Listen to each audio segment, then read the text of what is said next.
Hey everyone, this is a clip from a recent episode of the Men of Steel podcast where we talk about Superman and Superman adjacent topics. If you enjoy this clip, check out the podcast. You can find it at certainpov.com or wherever you get your shows. I'm curious for everybody on the call right now, what in particular about music are you drawn to initially when you first hear a record? Be it any of these themes that we're going to be reviewing, but also just in general when it comes to music. I mean, for me, I think it's emotionality. I mean, Dan knows this. I've gushed to Dan about his music and how I connected to it. And so like I an emotional hook is going to get me before anything else does. Like if you write a sappy song about love or about heartbreak or about struggle, and it's the emotion's real to it, I will connect to that before anything else. Like the musicality and the composition is important, but I think because I'm an empath, that's just what I hone in first when I'm listening to music.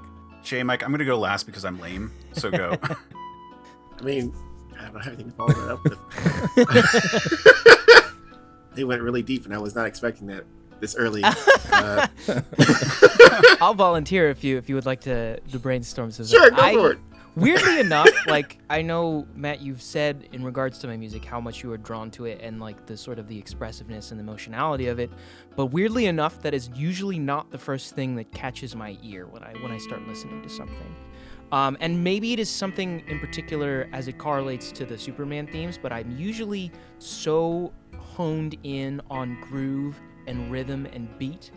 And very particularly with the case of all of the Superman themes for the most part, there is usually some sort of rhythmic element that, Case, as you mentioned, gets your heart pumping because it's like suddenly like, it's sort of like you're like, oh, what's going to happen? What's next? What's next? You know? Yeah, I mean, for me, this is going to be an interesting one because music for me is a very contextual thing.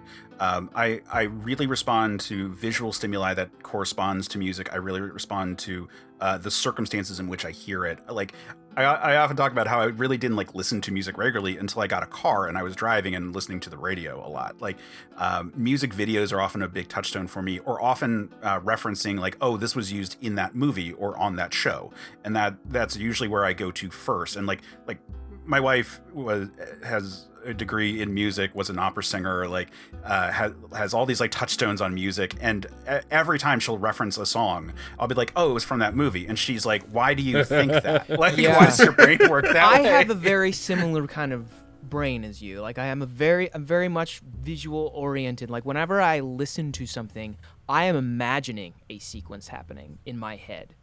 It's almost like it's some sort of weird, because I had a conversation with a couple of collaborators of mine a few years back on Twitter. I was like, wait, hold on. You don't hear or see a scene happening in your head as you're listening to a song? And they were like, no.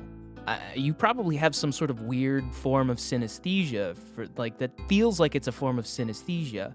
And I was like, maybe it is. And I've heard of different degrees of it's not necessarily matching a note with a color, but I think that is some sort of form of contextual synesthesia, where you have some sort of visual stimulus that you pair with the audio stimulus to create some sort of echoic memory in your brain, and sort of an emotional memory of the feeling of you experiencing the music. Yeah, I think that makes a lot of sense. Like I used to make anime music videos back in the day when that was popular, before YouTube became the dominant thing, and then copyright shut down. You can find some of them that I was able to re-upload later, but for a long time they kept on getting wiped out.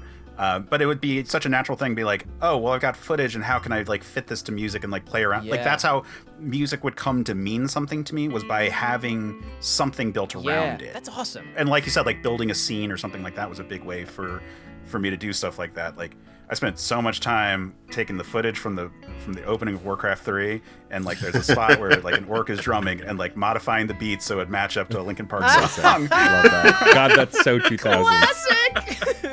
Oh yeah. Oh, that's great. That's how I taught myself video editing. Oh my gosh. I feel like that's how we all taught ourselves video editing. It was we had to at least we found a song that we all liked, and we're like, oh, I gotta put this to some sort of epic visual, Goku going Super Saiyan or something like that, you know? Right, exactly. Yeah, that didn't happen a lot in college. Like you'd walk in somebody's dorm, they just have like their music playing in the background, and it'd be like a Naruto video or a DBZ video with like a whole bunch of tracks mixed over it, and like people do that.